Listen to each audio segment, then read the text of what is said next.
Neuroliderança é um termo relativamente novo. Se a gente for olhar ou pesquisar na internet, vai ver, né, que tem pouca matéria, pouco assunto sobre esse termo. Mas o que é então essa neuroliderança? É a junção, né, da neurociência com a liderança, que procura, que parte do princípio de que para ser líder, para atuar como líder, né, numa organização, você tem que ter, dentro do teu perfil, tem que ser você tem que ter algumas competências, né, algumas qualidades que sejam naturais, que sejam intrínsecas. E algumas pessoas, é claro, a gente vai ver na sequência ainda, possuem características que comportam, né, essa exigência em termos de ser líder, e outras pessoas têm menos possibilidade, menos probabilidade em função de uma série de fatores, né? E a neuroliderança, então, em resumo, ela procura compreender o funcionamento da mente para ver como a gente consegue utilizar as forças naturais que a pessoa tem para desenvolver a melhoria no papel de liderança dentro de uma organização.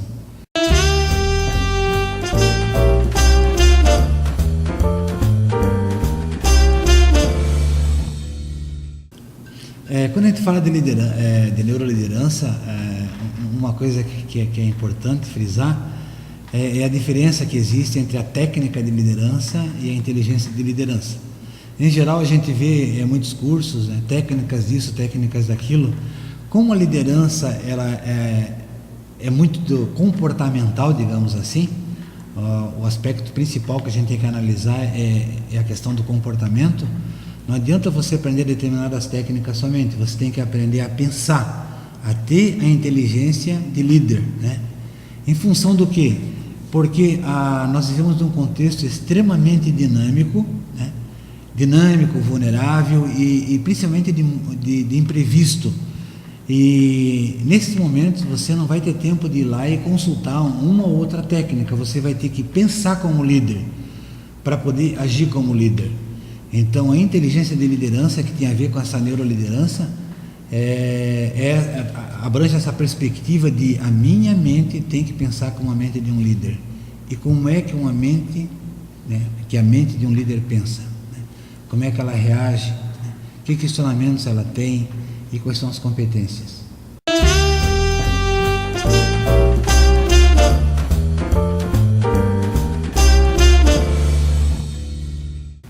Existe diferença entre um líder e um gestor? A gente vê bastante material sobre isso, alguns são meio complexos e duvidosos, ou até não são bem claros, digamos assim, né? Mas na realidade, em função da experiência que eu tenho, de todos os livros que eu li, existe uma diferença bastante grande entre um líder e um gestor, né? O líder é uma pessoa que tem uma competência relacional muito mais abrangente, e o gestor tem uma competência processual, né? Em geral, o líder ele é influenciador, né? Ele, além de ser influenciador no aspecto geral, a genética ela tem um papel muito importante na formação de um líder. A gente percebe isso, por exemplo, quando vê um grupo de crianças brincando e vê que uma daquelas crianças já domina, já comanda, já quer ditar as regras, né? Então a liderança ela tem uma força genética muito grande, e além dos insights dos primeiros anos de vida, né, na infância e até na adolescência, né? E os principais estudiosos sobre o assunto, eles dizem que a gente nasce com uma predisposição para liderar, né?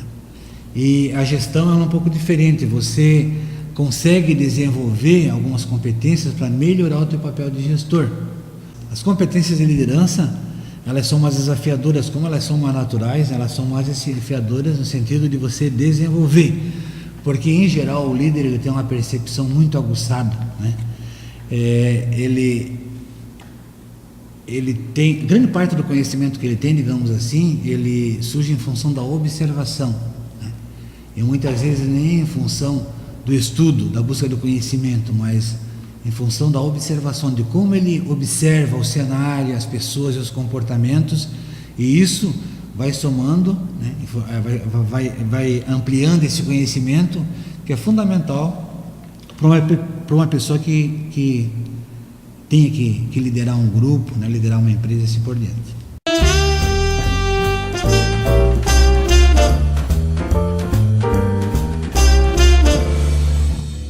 O líder tem percepção aguçada, é extrovertido, carismático, e uma característica muito visível em quem é líder é a facilidade para inovar e para criar.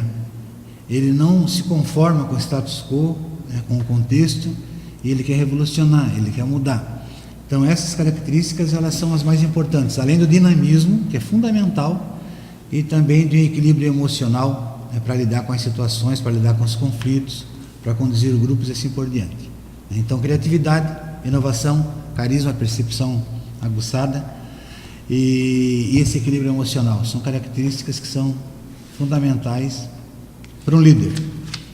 E o gestor é mais processual, né? Ele é mais sistemático, organizado, ponderado, disciplinado. Ele tem uma facilidade para cumprir regras, leis e procedimentos, diferente de um líder, como a gente já havia comentado. Em geral, o gestor é um profissional que é mais processual, mais sistemático, né? Ele é mais ponderado, mais organizado, e lógico, ele é menos criativo e inovador, além de ser uma pessoa mais cumpridora de normas, procedimentos e regras. Diferente do líder que quer romper com o estabelecido, ele quer mudar, né? Ele quer conquistar.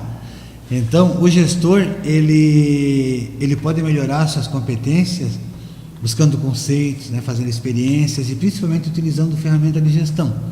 Então é bem mais fácil uma pessoa fazer um curso, uma pós-graduação, por exemplo, não é bem mais fácil, né, meio difícil também, mas talvez seja menos difícil uma pessoa desenvolver características de gestão em função das ferramentas que ela vai buscar, que também são fundamentais numa empresa. A gente pode achar assim, um líder é mais importante que um gestor. Não, depende do papel e do objetivo que cada uma dessas pessoas vai ocupar, né? E nós temos em muitas empresas pessoas com características de gestão na alta administração, como também temos pessoas com características de liderança. Então a diferença básica entre o líder e o gestor, eu poderia dizer que o líder é mais relacional e o gestor é mais processual.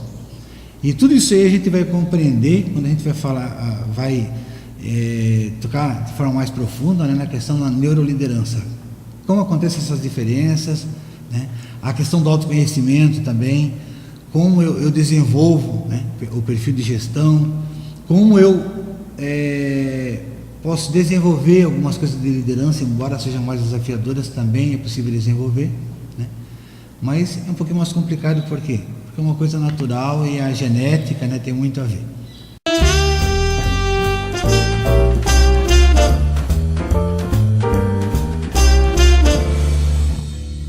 Sustentare Escola de Negócios.